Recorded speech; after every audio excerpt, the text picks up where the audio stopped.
Hello बच्चों, कैसे हैं आप लोग। इसने कहा है कि आइसोसेलिस राइट एंगल ट्राइंगल है। ये हो गया भैया हमारा ग्राफ। अब मैं यहां पर प्लॉट करने वाला हूं एक ट्राइंगल। रोड को और स्ट्रीट को सिंगल लाइन से रिप्रेजेंट करना है। कांग्रेंट वांग्रेंट प्रूफ करने की आपको कोई जरूरत नहीं है, ये हमारा बराबर होगा। ये कह दिया इसने कि एम मिड पॉइंट है ए और बी का। तो आप ये बताइए इन एक्स और वाई में, इन तीनों पॉइंट्स में कनेक्शन क्या निकल कर आएगा। y2 जब निकालूंगा मिड पॉइंट फॉर्मूले से, तो y2 is equal to y1, तो उसको डिस्टेंस अगर मैं निकालूं और वो रेडियस से कैसा आना चाहिए, कम आना चाहिए। भैया y2 प्लस y3 की वैल्यू भी कितनी आ गई, 10 आ गई। This is equation 4। 80 पिक्सल की डिस्टेंस लो कंपास में और सर्कल ड्रॉ कर दो। वेलकम टू शिक्षा में क्लासेस। मैं हूं आपका मैथ्स एजुकेटर और आज हम बात करने वाले हैं एंड ऑफ एक्सरसाइज के पार्ट 2 की, जो इससे पहले हमने डिस्कस किए थे क्वेश्चन 1 से लेकर 7 तक, जिसमें एक एक चीज आपको मैंने वहां पर बताई थी, ग्राफ भी बनाकर दिखाया था, जिसमें हमने कोलिनियरिटी वाला नया कॉन्सेप्ट सीखा था कि अगर तीनों पॉइंट्स एक ही लाइन पर लाई कर जाते हैं तो उन तीनों पॉइंट्स को कहते हैं कि these 3 points are collinear and lie on the same straight line. तो वो दो क्वेश्चन थे हमारे 6 एंड 7, वो कोलिनियरिटी पर बेस्ड हमने करा दिए थे। आज हमारे सेकंड पार्ट में आज शुरू करेंगे क्वेश्चन नंबर 8 से, और क्वेश्चन नंबर 8 से आज कोशिश करेंगे कि इस चैप्टर को, इस एक्सरसाइज को वाइंड अप कर दें। तो कोई भी क्वेश्चन अगर नहीं समझ में आया तो देखो आज सारा समझ में आएगा। अगर आपने ट्राई किया है और नहीं हुआ है तो देखिए आज कराते हैं, आज बिल्कुल सारी चीजें क्रिस्टल क्लियर हो जाएंगी। तो चलिए आइए शुरू करते हैं क्वेश्चन नंबर 8 से।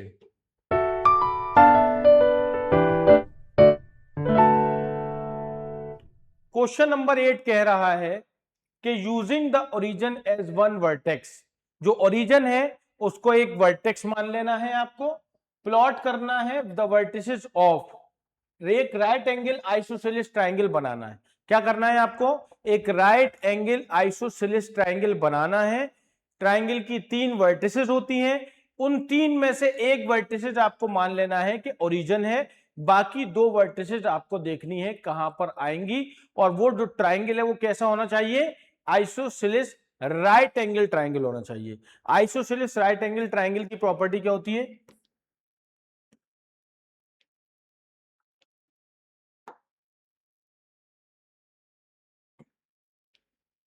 Isosceles right angle triangle. तो भैया इसकी प्रॉपर्टी ये है कि एक एंगल तो 90 होगा। जैसे मान लीजिए ये है, ये एंगल तो 90 हो गया ए, ये है आपका बी, ये है आपका सी। तो आइसोसेलेस राइट एंगल ट्राइंगल है तो एक एंगल तो वही 90 होगा, चाहे वो कोई भी हो। और इसकी ये लाइन ए बी और ये लाइन ए सी दोनों कैसी होंगी, बराबर। आइसोसेलेस ट्राइंगल का मतलब two sides are equal. When two of its sides are equal, then the triangle are called as isosceles triangle। लेकिन इसने कहा है कि आइसोसेलेस राइट एंगल ट्राइंगल है तो दो साइड्स बराबर भी होनी चाहिए और एक एंगल 90 भी होना चाहिए। तो भाई दो साइड ये बराबर हो, ये बराबर नहीं हो सकती। क्यों नहीं हो सकती सर, क्योंकि 90 के सामने वाली साइड जो होती है वो हाइपोटेन्यूज होती है, और hypotenuse is the longest side of the triangle. इसीलिए ए बी और ए सी ये दोनों बराबर होंगी, एक एंगल 90 होगा। ये बन जाएगा हमारा आइसोसेलेस राइट एंगल ट्राइंगल। इस ट्राइंगल को ही हम प्लॉट करने जा रहे हैं, किस पर, ग्राफ पर। आज ही कैसे प्लॉट करते हैं देखते हैं।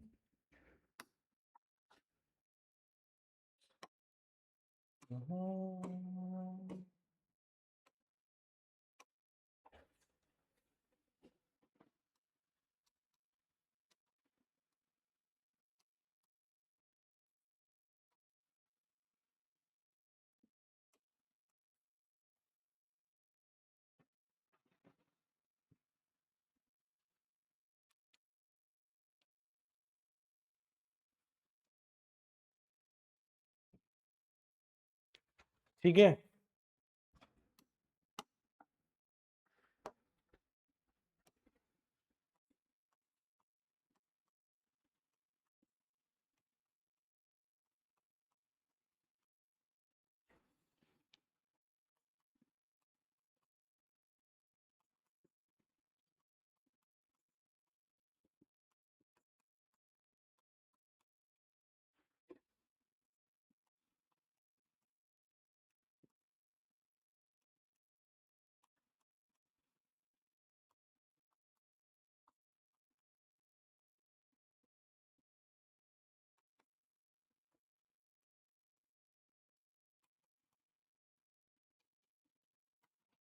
ये हो गया भैया हमारा ग्राफ। अब मैं यहां पर प्लॉट करने वाला हूं एक ट्राइंगल जो कैसा होगा, आइसोसेलेस राइट एंगल ट्राइंगल, और जिसकी एक वर्टेक्स ओरिजिन होगी। ये मेरा ओरिजिन है, ये मेरा क्या है, ओरिजिन ओ, जिसकी एक वर्टेक्स ओरिजिन है और आइसोसेलेस ट्राइंगल। तो मैं क्या करता हूं, मैं एक ट्राइंगल यहां से ड्रॉ कर लेता हूं। ये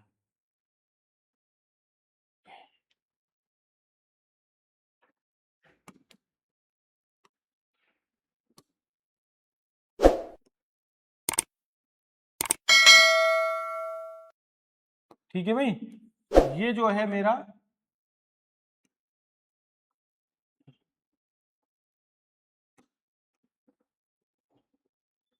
ये आप देखिए, this is the right angle isosceles triangle जिसका एक एंगल 90 है। भाई मैंने इसकी लेंथ, ये बेस 4 ले ली और इसकी हाइट भी 4 ले ली, तो भाई ये और ये लेंथ दोनों बराबर हो गई। और ये जो एंगल है मेरा, ये जो एंगल है वो कितने का हो गया, 90 डिग्री का। तो मतलब अगर मैं इसको ओ कह रहा हूं तो मैं इसको ए कह दूंगा और इसको मैं बी कह दूंगा। तो मतलब क्या हुआ, ओ ए और ओ बी दोनों मेरी साइड्स बराबर हैं, कितनी, 4 सेंटीमीटर है। और भैया एंगल ए ओ बी जो है मेरा वो कितने का है, 90 डिग्री का है।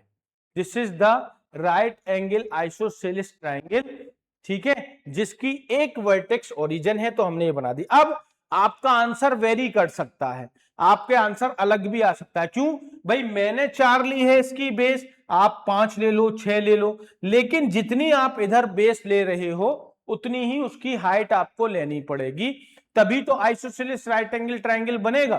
तो जितना आप इधर ले रहे हो उतना ही आप इधर ले लो। अगर बेस को 6 लोगे तो हाइट को भी आपको क्या लेना होगा, 6 लेना होगा, जिससे कि वो क्या बन जाएगा, आइसोसेलेस बन जाएगा। राइट एंगल तो है ही, क्योंकि यहां पर इसका एंगल कितना बन रहा है, 90 डिग्री। क्लियर हो गई है बात। अब आ जाते हैं इसके दूसरे क्वेश्चन पर। इसका दूसरा पार्ट भी है। इसका दूसरा पार्ट क्या कहता है, इसका दूसरा पार्ट कह रहा है कि एक आइसोसेलेस ट्राइंगल बनाइए जिसकी एक वर्टेक्स कौन से क्वाड्रेंट पे होनी चाहिए, थर्ड क्वाड्रेंट में, और दूसरी वर्टेक्स कहां होनी चाहिए, फोर्थ क्वाड्रेंट में, और एक तो है ही ओरिजिन, एक ओरिजिन, एक वर्टेक्स थर्ड क्वाड्रेंट में और एक फोर्थ क्वाड्रेंट में, और आइसोसेलेस होना चाहिए, मतलब उसकी दोनों साइड्स, कोई भी दो साइड्स बराबर होनी चाहिए। बस ये बनाना है, ठीक है।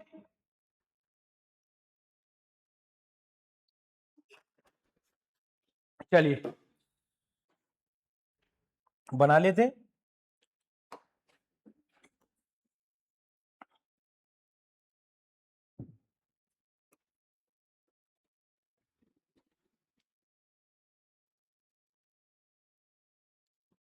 ठीक है,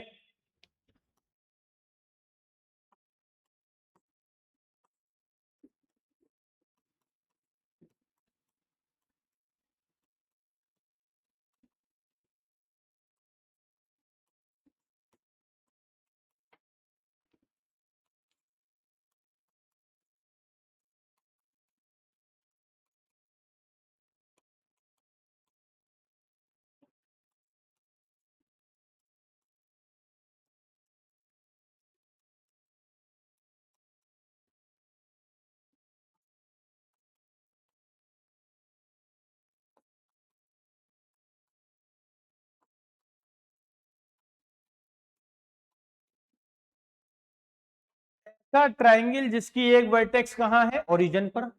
तो भैया ठीक है, ओरिजिन पे ले लिया मैंने, ये मेरी एक वर्टेक्स ओरिजिन पे आ गई। एक वर्टेक्स मुझे कहां लेनी है, थर्ड में।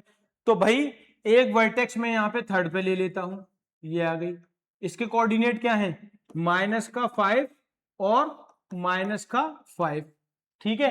एक वर्टेक्स इसकी यहां पर आ गई। अब ये बात समझना, ध्यान से समझना यहां से, कि अगर आपने इधर थर्ड क्वाड्रेंट में, ये कौन सा क्वाड्रेंट है, ये है आपका थर्ड क्वाड्रेंट, ठीक है। अगर आप -5 इधर ले रहे हो तो इधर भी, मतलब जितनी लेंथ आपने इधर ली है इसकी, जितनी लेंथ आपने इधर ली है, एक सेकंड में यहां आएगा, -5 तो क्या बता रहा हूं मैं, जितनी लेंथ आपने इधर ली है -5, उतनी ही इधर लेनी होगी, जितनी इधर ली है 5 उतनी ही इधर लेनी होगी। साइन से कोई मतलब नहीं है, साइन तो हम क्वाड्रेंट की बेसिस पर लगाते हैं कि डाउन द ओरिजिन नेगेटिव और अबव द ओरिजिन पॉजिटिव, तो उससे मतलब नहीं है। लेकिन जितनी लेंथ आप इसकी इधर ले रहे हो उतनी इधर लेनी होगी, जितनी इधर ले रहे हो उतनी इसके लिए लेनी होगी फोर्थ क्वाड्रेंट में। क्यों? क्योंकि मुझे 2 पॉइंट्स लेने हैं, एक थर्ड में होगा और एक फोर्थ में होगा, लेकिन लेंथ बराबर चाहिए क्योंकि आइसोसेलेस ट्राइंगल बनाना है।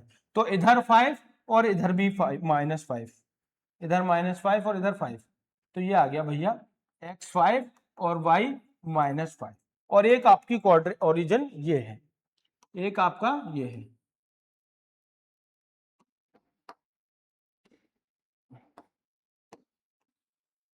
तो भैया एक तो आ गई आपकी ये वर्टेक्स, ठीक है, और एक मेरे लाडलों आ गई ये, ठीक है, और एक हमने ले लिया ये। ये मिल जा भाई, मिल जा मिल जा मिल जा मिल जा, ये this is the isosceles triangle जिसकी एक वर्टेक्स ओरिजिन, एक थर्ड क्वाड्रेंट और एक कौन सा क्वाड्रेंट, फोर्थ क्वाड्रेंट।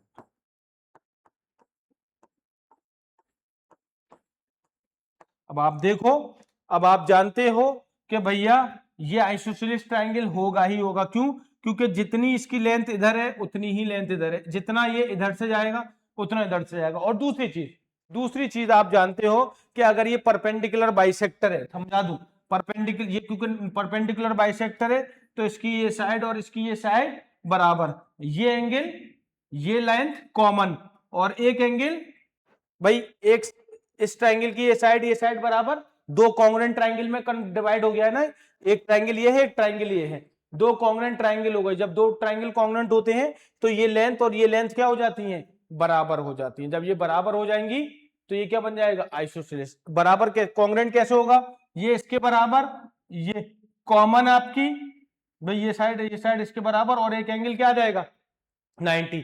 तो साइड एंगल साइड से दोनों ट्राइंगल कॉन्ग्रुएंट, और जब दोनों ट्राइंगल कॉन्ग्रुएंट हो जाएंगे तो इसकी ये लेंथ और ये लेंथ बराबर हो जाएगी। तो ये जो है हमारा O A B, triangle O A B is an isosceles triangle which is O A is equal to O B. ठीक है, तो ये हम बनाएंगे इस तरह से, क्या बना देंगे, आइसोसेलेस ट्राइंगल बना देंगे। कॉन्ग्रुएंट वॉन्ग्रुएंट प्रूफ करने की आपको कोई जरूरत नहीं है, ये हमारा बराबर होगा। और अगर आपसे फर्दर कोई टीचर कह रहा है, स्कूल में आपके कह रहे हैं, तो कोई दिक्कत नहीं, हम कर सकते हैं बहुत आसानी से।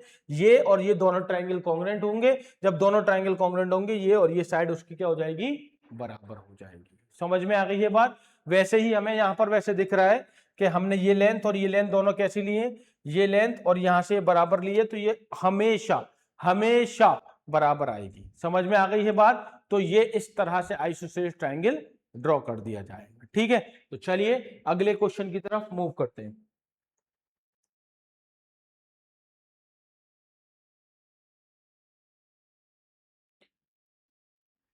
तो ये है हमारा अगला क्वेश्चन कि ये following table shows the coordinate of point S, M and T in each case. S, M and T in each case. State whether M is the midpoint of segment ST. Justify your answer. When M is the midpoint of ST, can you find any connection between the coordinate of M, S and T? ठीक है, तो हम यहां पर mid point formula use करने वाले। ये कह रहा है कि एस और टी के बीच में एक ये पॉइंट जो है एम, क्या ये इसका मिड पॉइंट है? अगर मिड पॉइंट है तो यहां यस कर दो और लिख दो आंसर।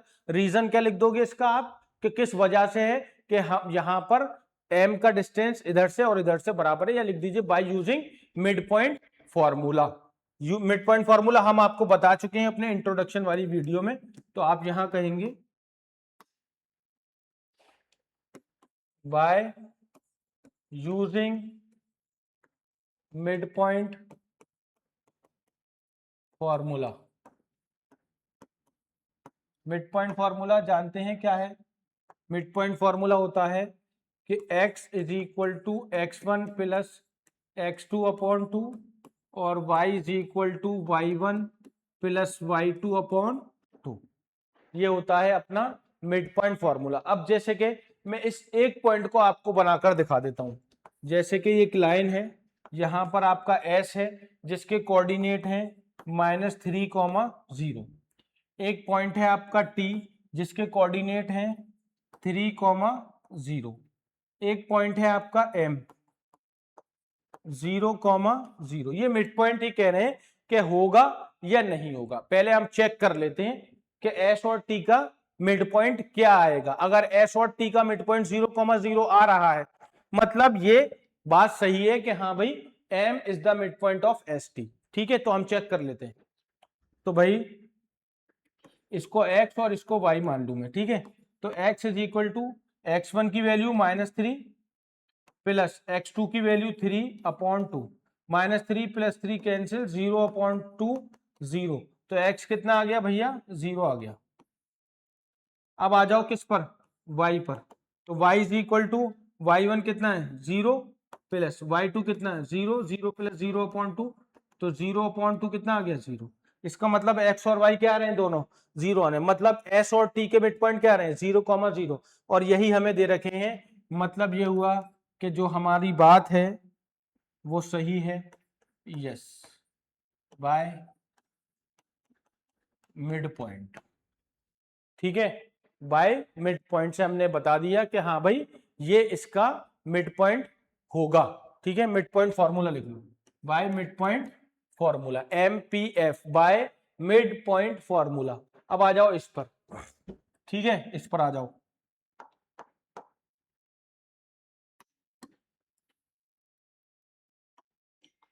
भैया ये x1 है, ये x2 है, ये y1 है, y2 है। तो x is equal to x is equal to 2 + 4 upon 2 यानी 6/2 यानी कि 3। x कितना आ गया? 3। चलो, और y कितना आ गया? 3 है y1 और y2 कितना है? 5 है अपॉन 2 8/2 यानी कि 4। तो मिड पॉइंट क्या आ गया इसका? इसका मिड m जो है वो कितना आ गया? 3,4। और 3,4 दे रखा है। मतलब ये इसका मिड पॉइंट होगा। तो यहां भी लिख देंगे यस और bye mid point formula. Clear है बात? चलो आगे चलो, अगला क्वेश्चन। अब कह रहा है कि 0,0, x1 0 है भैया, x2 कितना है? 0 है अपॉन 2, 0 अपॉन समथिंग 0। तो ये 0 आ गया। y पे आ जाओ, y1 कितना है? 0 है, y2 कितना है? माइनस का 10 है, -10/2। तो y इज इक्वल टू -10/2 हो गया। तो y की वैल्यू कितनी आ गई? -5। तो कोऑर्डिनेट क्या हो गए m के कोऑर्डिनेट x 0 आया है, y -5 आया है। लेकिन यहां 0,5 दे रखा है मिड पॉइंट। तो ये बात गलत है। s और t का यहां पर जो मिड पॉइंट होगा वो 0,-5 होगा, ना कर +5 होगा। तो यहां आप लिखोगे नहीं, ये इसका मिड पॉइंट नहीं है। इसका आंसर हो जाएगा नो। और आप रीजन यही लिखोगे कि हमने कैसे बताया है? मिड पॉइंट फॉर्मूला यूज करके इसको बताया है। समझ में आ गई बात? चलो अगला और देखो, लास्ट समझ लो भैया।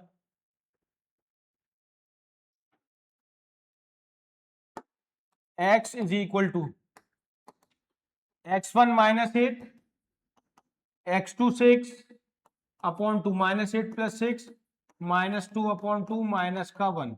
तो भैया x कितना आ गया? -1 आ गया। y पर आ जाओ, y1 कितना है? 7, y2 कितना है? -3/2। तो y इज इक्वल टू 7 - 3/2 4/2 2। तो y कितना हो गया? 2 हो गया। y कितना आ गया भैया? 2 आ गया। लेकिन यहां पर क्या दे रखा है? यहां दे रखा है 0, -2। यहां पर हमारा जो m आया है वो आया है -1,2। और इन्होंने क्या दिया है? 0, -2। ये भी मिड पॉइंट नहीं है, ये भी मिड पॉइंट नहीं है भैया। तो यहां भी क्या लिख देंगे? Same reason by mid point formula. तो इसमें दो बातें सही थी कि हाँ भाई ये और ये मिड पॉइंट है। किससे पता चला लगा रहे हैं हम? By using mid point formula से। तो ये दो पॉइंट मिड पॉइंट नहीं है, बाकी ऊपर वाले दोनों क्या है?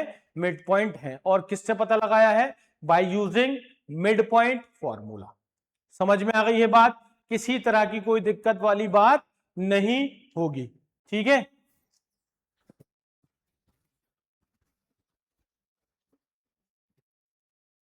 ठीक है ना?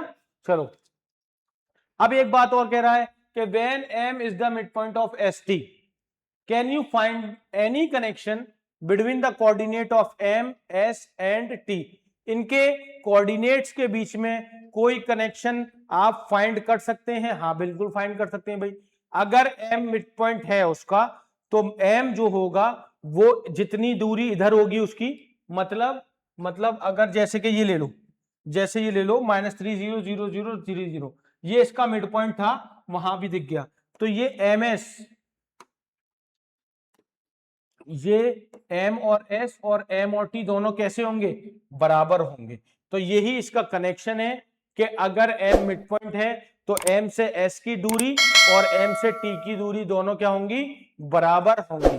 समझ में आ गई बात?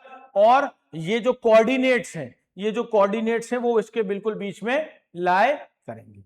क्लियर है बात? चलिए अगले क्वेश्चन की तरफ मूव करेंगे।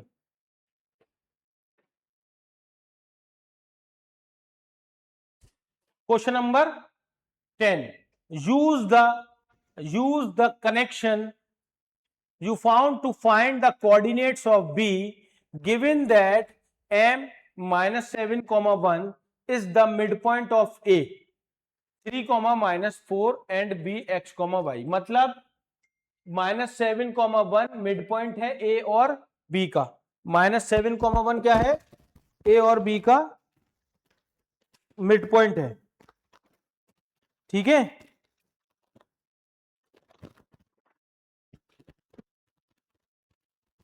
ठीक है ना? चलिए, तो use the connection you found the find the coordinate of B.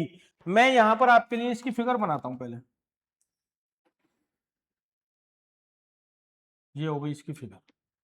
ठीक है, अब यहां पर आ जाइए आप।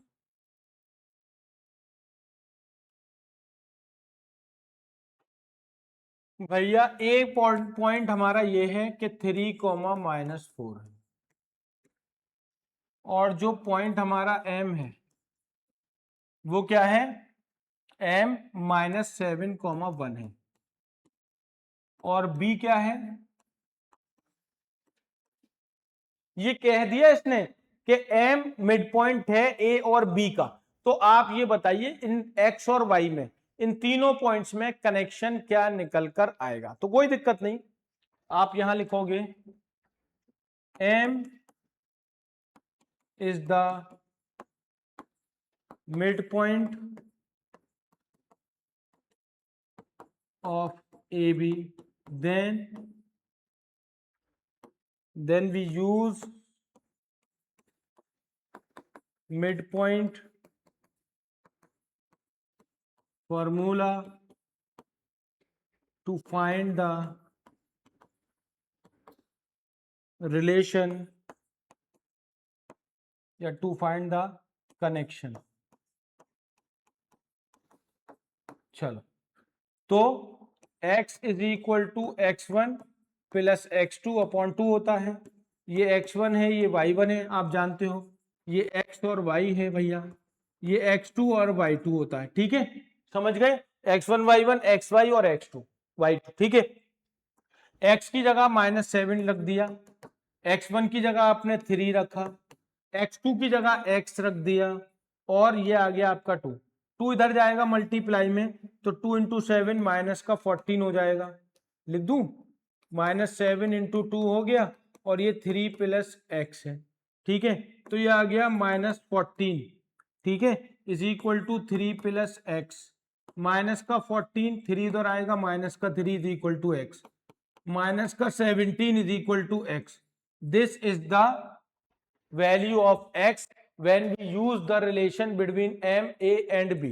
हमने अगर a m को मिड पॉइंट उसने हमसे अगर कह दिया, तो हमने मिड पॉइंट फॉर्मूला लगाकर यहां पर एक कनेक्शन बिठा दिया और फाइंड कर ली किसकी वैल्यू, बी की वैल्यू फाइंड कर ली। उसने कहा था कि बी के कोऑर्डिनेट फाइंड करके आप हमें बता दो, तो हम एक्स निकाल चुके हैं। इसी तरह से क्या निकाल देंगे, वाई निकाल देंगे। चलिए वाई पर आते हैं, तो वाई हमारा मालूम है y1 प्लस y2 अपॉन 2 होता है। y की जगह पर आपने रखा 1, y1 की वैल्यू हो गई भैया -4 और y2 को आपने रख दिया y अपॉन में 2। ये हो गया आपका 1 इंटू 2 माइनस का 4 प्लस का y अपॉन 2। ठीक है, ये आ गया। उसके बाद आ जाइए आप, 2 ये हो गया, ये इधर जाएगा क्रॉस मल्टीप्लाई में 2 हो जाएगा, माइनस का 4 प्लस का y, ये हो गया 4, ये -4 प्लस का y, ये 4 है, इसको इधर उठा लाओ, प्लस का 4 इक्वल टू y, ये हो गया 8। So the coordinate of b is, यहां लिख देंगे, सो द कोऑर्डिनेट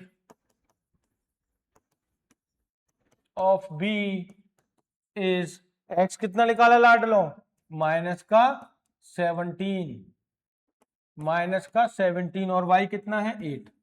तो b के कोऑर्डिनेट आ जाएंगे आपके पास -17,8। इस तरह से हम इसको निकाल सकते हैं। ठीक है ना, समझ में आ गई होगी ना बात एकदम बेहतरीन तरीके से, कोई दिक्कत परेशानी इसमें नहीं होगी। तो पढ़ लिया मेरे बच्चों क्वेश्चन। तो इस क्वेश्चन में बात कर रहा है आपसे ट्राइसेक्शन की। सर ये ट्राइसेक्शन क्या चीज है? ट्राइसेक्शन का मतलब होता है कि अगर दो पॉइंट हमारे लाइन पर हैं, ऐसे एक पॉइंट ये एक पॉइंट ये, अगर मैं दो पॉइंट और यहां बीच में इस तरह से लगा दूं कि ये इस पूरी लाइन को तीन इक्वल पार्ट में डिवाइड कर रहे हैं, मतलब ये पॉइंट और ये पॉइंट, अगर ये तीन पॉइंट हमारे ट्राइसेक्ट कर रहे हैं, दैट मींस कि ये पॉइंट इस लाइन को तीन इक्वल पार्ट में डिवाइड कर रहे हैं, इसको कहते हैं ट्राइसेक्शन। सर आपसे ये कह रहा है कि ये जो पॉइंट है हमारा कि P Q be the point of trisection of A B, मतलब जो हमारी लाइन ए बी है उसको जो पी क्यू पॉइंट है वो ट्राइसेक्ट कर रहे हैं। तो with P closer, P A के पास है, क्यू बी के पास है, using your knowledge of how to find the coordinate of the mid point of segment, how would you find the coordinate of P and Q. आप mid point की जो knowledge है आपके पास उसको यूज करके यहां पर ये जो P और Q के कोऑर्डिनेट्स हैं उनको फाइंड आउट करिए, जिसमें आपसे कह रहा है कि A और B उसने आपको क्वेश्चन में गिवन दे दिया है। वैसे इसको करने का एक और तरीका है जो होता है हमारा सेक्शन फॉर्मूला, लेकिन क्योंकि आपके सिलेबस में सेक्शन फॉर्मूला के बारे में बताया नहीं गया है, इसीलिए हम यहां बड़ा ही आसान कंसेप्ट जो हम सीख चुके हैं, मिड पॉइंट कॉन्सेप्ट लगाएंगे यहां पर और P और Q के कोऑर्डिनेट आपके सामने निकाल देंगे। तो चलिए शुरू करते हैं इसको, और ये आ जाता है आपका, देखिए, using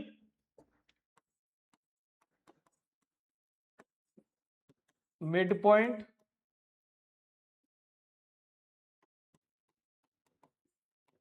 using mid point formula. ठीक है, ये एक लाइन है मेरे पास,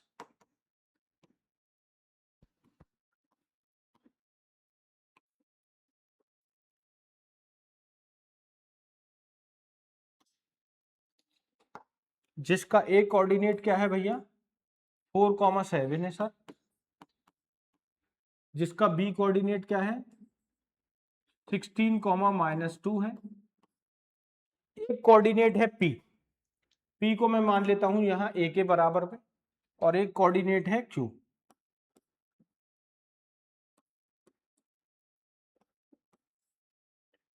उसने कहा था पी ए के क्लोज है और क्यू बी के क्लोज है, तो हम पी और क्यू को यहां पर रखेंगे। समझ में आ गई बात? अब ये जो पी है हमारा, ये जो P है हमारा वो A और B, P is closer to A और Q is closer to B। मैं क्या कहता हूं भैया, कि मैं ये कहता हूं कि X1 और Y1, X1 और Y1 ये हमारा क्या है, इसके कोऑर्डिनेट हैं, और इसके कोऑर्डिनेट क्या मान लेता हूं मैं X2 एंड Y2। भाई क्योंकि P मिड पॉइंट होगा, A Q का क्यों होगा, क्योंकि ये पार्ट और ये पार्ट बराबर है सर जी। और क्यू मिड पॉइंट होगा पी एंड बी का, क्योंकि ये पी क्यू और क्यू बी क्या है, बराबर है। तो ट्राइसेक्ट का मतलब क्या हुआ कि ये लेंथ ए पी और ये लेंथ पी क्यू और ये लेंथ क्यू बी, ये तीनों बराबर होंगी, किसी के कांस्टेंट के बराबर होंगी। मतलब इन तीनों की जो भी लेंथ होगी वो बराबर होगी। तीनों की हमने लेंथ को क्या मान लिया, के मान लिया। बस हमारा मेन कॉन्सेप्ट है कि ये बराबर होंगे। अब आप आ जाइए, हम कह रहे हैं कि P is the mid point of A Q. P mid point है भैया ए क्यू का, तो मिड पॉइंट फॉर्मूला यूज कर रहे हैं। तो x is equal to x1 plus x2 upon 2 होता है। तो x की जगह हमारा भैया x1 है, x1 की वैल्यू 4 है, x2 की वैल्यू x2 है और ये अपॉन 2 है। ठीक है, समझ में आ गई बात? कोई दिक्कत परेशानी तकलीफ? अगर मैं x2 की वैल्यू यहां से निकालूं तो ये आ जाएगी 2x1 is equal to 4 plus x2। ठीक है, और 2x1 माइनस का 4 is equal to x2, this is equation 1। ये मैंने x2 की वैल्यू निकाल दी। इसका रीजन आगे पता चलेगा, क्यों कुछ नहीं मिला है यही छोड़ देंगे। अब आ जाइए आगे, जब आप आगे आएंगे इसके,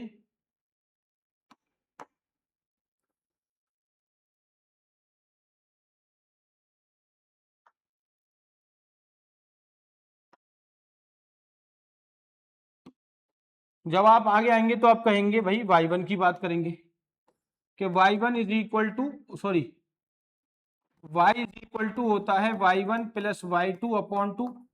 तो y हमारे पास कितना है भैया, y1 है। y1 की वैल्यू यहाँ पर 7 है और y2 आपका y2 है अपॉन 2 है। तो ये हो जाएगा आपका 2y1, इसको इधर ले आए, 7 प्लस y2, तो 2y1 minus 7 is equal to y2, this is equation 2। समझ में आ गई है बात? x2 और y2 की वैल्यू मिल चुकी है हमें। अब आ जाइए यहां पर, लाइन ड्रॉ कीजिए।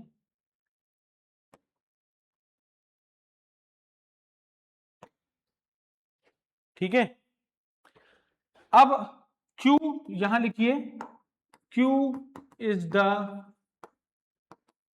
Mid point of, Q mid point है किसका भैया, पीबी का।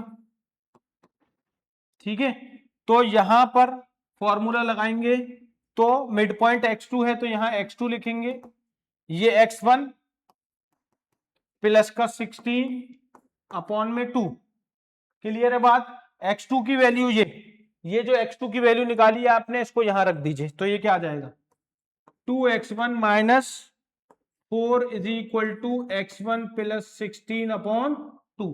क्रॉस मल्टीप्लाई, 2 से मल्टीप्लाई होगा 4x1, 2 4 से मल्टीप्लाई होगा 8, ये x1 और ये प्लस का 16। 4x1 में से x1 माइनस करेंगे 3x1, 16 प्लस 8 हो जाएगा, माइनस का 8 उधर जाके प्लस का 8 हो जाएगा। ठीक है साहब, उसके बाद आ जाइए आप 16 प्लस 8, तो ये हो गया 3x1 इज इक्वल टू 24, ये कैंसिल किया, x1 की वैल्यू कितनी आ गई मेरे बच्चों, 3 8 24 होता है, तो x1 की वैल्यू आ गई 8। कितनी आ गई x1 की वैल्यू, 8 आ गई। समझ में आ गई बात? x1 की वैल्यू उठा के इक्वेशन 1 में डाल दीजिए, पुट x1 इन इक्वेशन 1। तो देखो यहां डालो, 2 इंटू x1 की जगह 8 माइनस का 4 इज इक्वल टू x2, तो 16 माइनस का 4 इज इक्वल टू x2, ये आ गया मेरे लाडलों 12। कितना आ गया, 12 आ गया। तो x1 और x2 की वैल्यू मैंने निकाल दी है। अब मैं जाता हूं अपने अगले कोऑर्डिनेट पर, किस पर, y2 पर।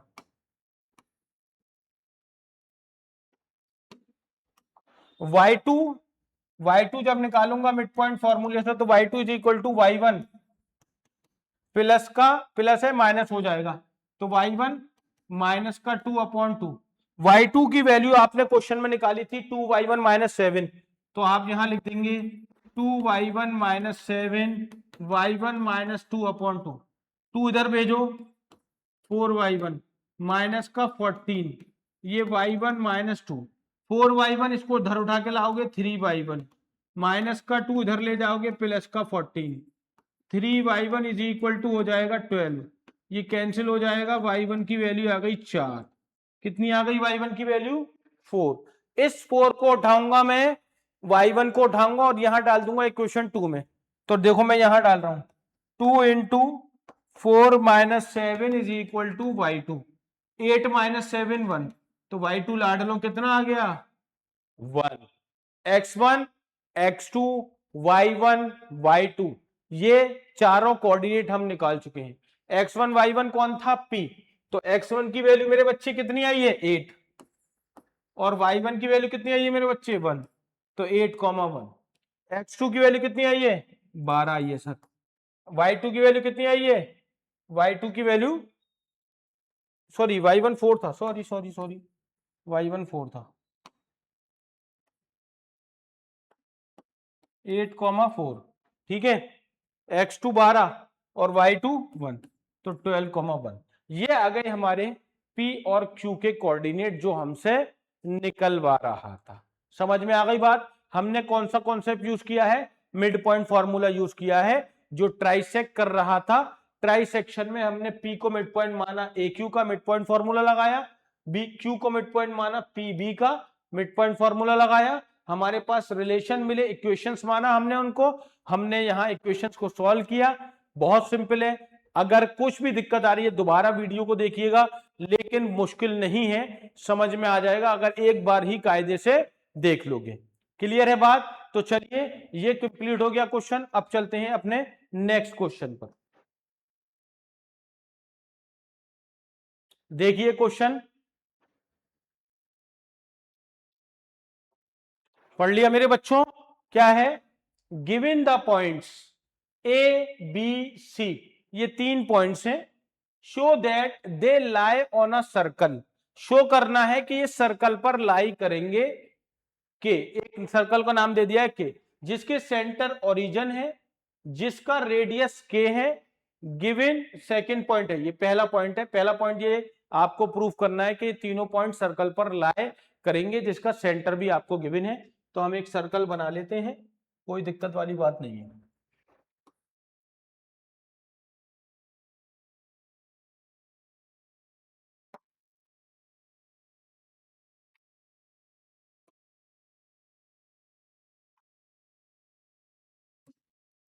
ये आ गया हमारा सर्कल, ठीक है। अब इसने कहा है कि ये ए बी सी, ये 3 पॉइंट हैं जो इस पर सर्कल पर लाई करते हैं, तो हम 3 पॉइंट्स ले लेते हैं। एक पॉइंट हो गया हमारा ए, एक पॉइंट हो गया हमारा बी, एक पॉइंट हो गया हमारा सी, ठीक है। ए के कोऑर्डिनेट है 1,-8, बी के कोऑर्डिनेट है भैया -4,7, और सी के कोऑर्डिनेट है -7, -4। ये हमारा सेंटर है, ये हमारा सर्कल का सेंटर है। तो ये और ये, अगर अगर ये तीनों पॉइंट्स लाई करते होंगे सर्कल पर, तो सर्कल के सेंटर से सर्कल तक की डिस्टेंस रेडियस होती है।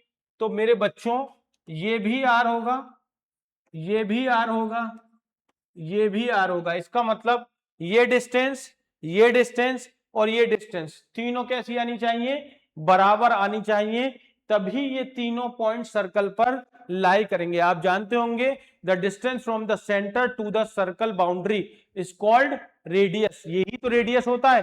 तो अगर ये पॉइंट सर्कल पर है तो ये रेडियस, ये भी रेडियस और ये भी रेडियस, मतलब हमें डिस्टेंस फॉर्मूला लगा के ये लेंथ निकालनी है, हमें ये लेंथ निकालनी है और हमें ये लेंथ निकालनी है। अगर ये तीनों लेंथ बराबर आ गई हैं, मतलब ये हो जाएगा कि ये हमारा जो पॉइंट्स है तीनों वो सर्कल पर लाई कर रहे हैं।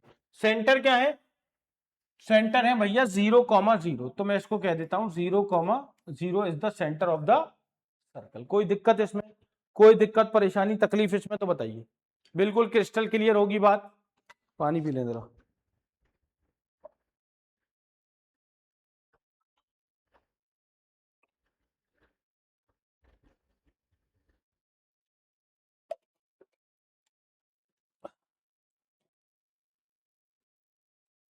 चलो, तो ये हो गया। अब मैं यहां पर ए के अंदर डिस्टेंस फॉर्मूला लगा रहा हूं, using distance formula. Distance formula आप जानते हो, x2 माइनस x1 का whole square plus y2 minus y1 का होल स्क्वायर। भाई x1 y1 x2 y2, ठीक है। मैं एक फॉर्मूला लिखवाया था, any point a distance from any point two the origin. किसी भी पॉइंट का ओरिजिन से डिस्टेंस जो होगा वो क्या होता है, basically x square plus y square होता है। ये पहली इंट्रोडक्टरी वीडियो में मैंने आपको ये फॉर्मूले को लिखवा दिया था, आपको याद होगा। अगर नहीं याद है तो देख लो। ये पॉइंट है, इसका डिस्टेंस ओरिजिन से है, तो सिंपली मैं क्या करूंगा, 1 का स्क्वायर करूंगा प्लस -8 का स्क्वायर करूंगा, ठीक है। या फिर मैं यहां ये फॉर्मूला लिख दूं, यूजिंग डिस्टेंस फॉर्मूला, तो ये हो जाता है आपका, यही लिख दूं, चलो यही लिख देता हूं,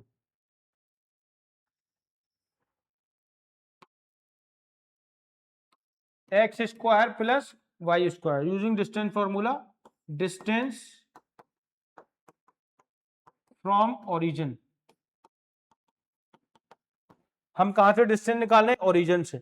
0,0 ओरिजिन है ना, तो 1 का स्क्वायर बच्ची क्या होता है, 1 का स्क्वायर 1 होता है, 8 का स्क्वायर 64 होता है, 64 प्लस 1 65। मतलब ये जो डिस्टेंस है ए के, वो कितना आ गया, 65। अब आप क्या निकाल दो, बी के निकाल दो। बी के में भी क्या निकलेगा, x square plus y square. क्यों भैया, क्योंकि ये भी ओरिजिन से निकालना है। तो क्या करोगे आप, माइनस के 4 का स्क्वायर कर दोगे और प्लस 7 का स्क्वायर कर दोगे, तो -4 का स्क्वायर 16 हो जाएगा, ये 49 है। 49 प्लस 16 करोगे तो आंसर आ जाएगा 65। तो बी के भी कितना आ गया भैया आपका, 65 आ गया। कोई दिक्कत नहीं होगी मुझे लगता है, बिल्कुल क्लियर होगा। अब आ जाओ किस पर, सी के पर। जब आप सी के पर आओगे,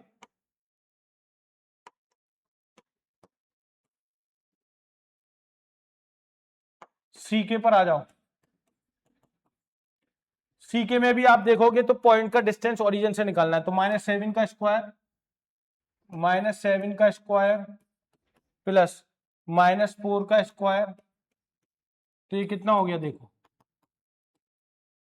49 प्लस 16, दैट इज 65 यूनिट। तो भैया जो डिस्टेंस ए के का है वही डिस्टेंस बी के का है, वही डिस्टेंस सी के का है, और तीनों का डिस्टेंस कितना है, 65 यूनिट।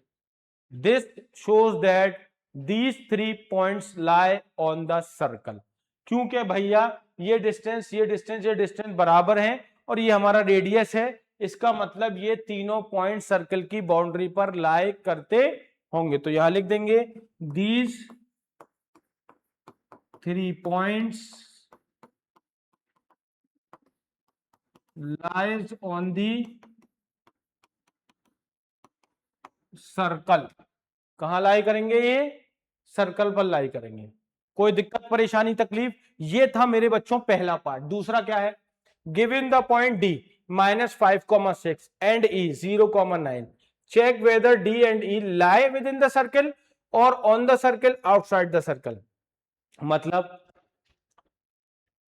ये कह रहा है कि डी और ई जो पॉइंट्स हैं, क्या ये सर्कल के अंदर है, क्या ये सर्कल के बाहर है, या ये सर्कल के ऊपर है। आप समझना, कोई भी पॉइंट अगर सर्कल के अंदर आ जाए यहां पर, तो इसका डिस्टेंस सेंटर से क्या होगा, रेडियस से कम होगा। अगर कोई पॉइंट यहां पर है तो उसका डिस्टेंस अगर मैं निकालूं, और वो रेडियस से कैसा आना चाहिए, कम आना चाहिए। तो कोई भी पॉइंट अगर उसका डिस्टेंस सेंटर से रेडियस से छोटा है तो वो पॉइंट क्या होगा, सर्कल के अंदर। अगर वो रेडियस के बाहर है तो मतलब वो कहां होगा, सर्कल के ऊपर। और अगर रेडियस से बड़ा है तो वो क्या होगा, सर्कल के बाहर। तो समझिएगा बात को। इफ,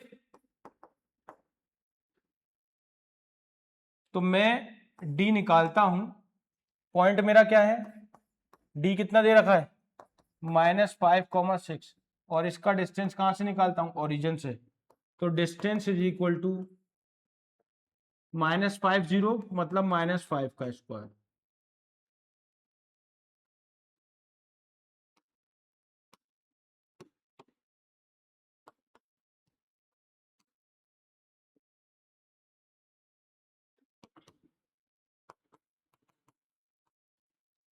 क्योंकि ये भी सेंटर से, तो -5 का स्क्वायर, 6 का स्क्वायर, ये हो गया भैया 25, और ये हो गया 36, 36 और 5 41 51 61, √61 हो गया, √61, जबकि रेडियस हमारा कितना है, मतलब ये रेडियस बड़ा है किससे, रेडियस बड़ा है 61 से, मतलब इस पॉइंट का डिस्टेंस सेंटर से रेडियस से छोटा है, मतलब अगर ये इससे छोटा है इसका मतलब क्या हुआ, कोई भी डिस्टेंस सेंटर से अगर रेडियस से कम है तो वो पॉइंट सर्कल के अंदर होगा। तो हम यहां लिखेंगे D lies inside the circle.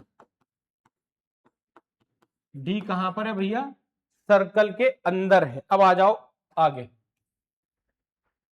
ठीक है, अब आ जाओ किस पर, आगे अब ई पॉइंट पर आ जाओ। ई क्या है भैया 0,9 है, इसको भी कहां से निकालना है 0,0 से, तो डिस्टेंस इसका भी डी मान लो, तो क्या हो जाएगा 0 का तो 0 स्क्वायर हो जाएगा, 9 का स्क्वायर हो जाएगा 80, और ये हो जाएगा 9 का स्क्वायर, तो इसका डिस्टेंस कितना आ गया भैया 81, यानी कि 9, यानी कि ये भैया आर से बड़ा है, मतलब 9 d is greater than are.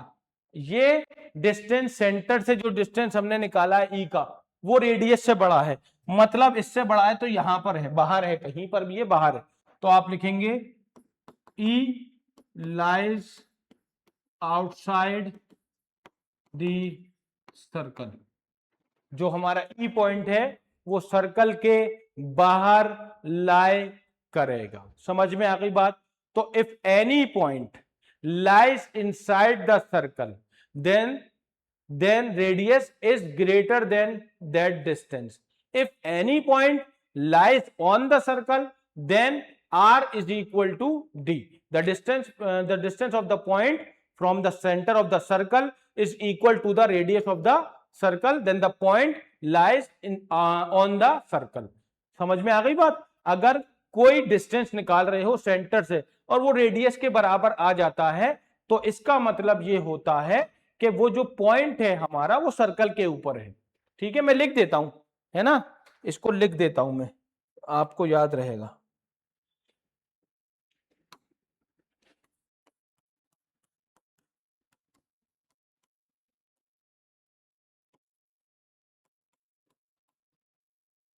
If, ऐसे लिख लो direct, if r is equal to d, then point lies on the circle। ठीक है,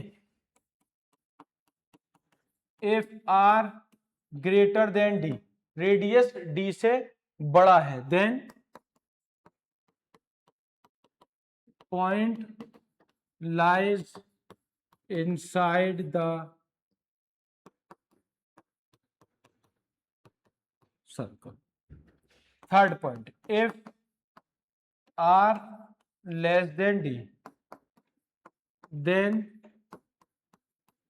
point lies outside the circle. ये 3 पॉइंट हैं, इनको याद रखिएगा कि अगर पॉइंट सर्कल पर है तो रेडियस के बराबर, सर्कल के अंदर है तो रेडियस बड़ा और डिस्टेंस छोटा, सर्कल के बाहर है तो रेडियस छोटा और डिस्टेंस बड़ा। ठीक है, चलो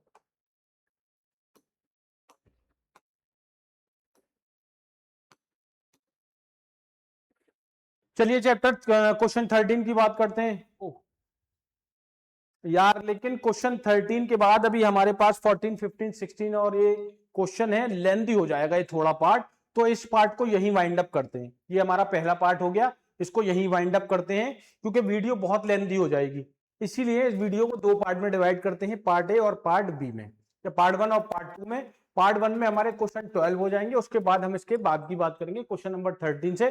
तो यहां तक जितनी चीजें आपने देख ली हैं, जितने क्वेश्चन करा दिए उनको देख लीजिएगा। अगले पार्ट में हम इसके अगले क्वेश्चन से डिस्कस करेंगे, और जितना करा दिया प्लीज उसको देख लीजिए अच्छे से। कोई भी दिक्कत परेशानी हो कमेंट सेक्शन में जरूर बताइए। चैनल को सब्सक्राइब कीजिए, लाइक कीजिए, शेयर कीजिए, और जो अपने फ्रेंड सर्कल है उसमें भी बताइए कि इस तरह से पूरा का पूरा पैकेज, पूरी की पूरी फ्री सीरीज मिल रही है 9th क्लास के ऑलमोस्ट सारे सब्जेक्ट की, science, maths, SST and English. तो किसी भी तरह की कोई भी दिक्कत अगर फिर भी आपको आ रही है तो कमेंट सेक्शन में बताइए। और जो नोट्स हम यहां पर आपको करा रहे हैं, जो चीजें हम आपको यहां करा रहे हैं, और इसके प्रैक्टिस क्वेश्चन आपको हमारे टेलीग्राम चैनल और व्हाट्सएप चैनल पर मिल जाएंगे। आप वहां पर जाकर इसके प्रैक्टिस क्वेश्चन देख सकते हैं और अपनी प्रैक्टिस को कर सकते हैं, ताकि जो क्वेश्चंस पढ़ रहे हैं उनकी प्रॉपर प्रैक्टिस होती रहे। ठीक है, तो चलिए मिलते हैं फिर नेक्स्ट पार्ट में, इसके पार्ट 2 में, एंड ऑफ एक्सरसाइज। अभी फिलहाल के लिए इतना ही, ध्यान रखिए अपना, फिर मिलते हैं नेक्स्ट वीडियो में। Thank you so much.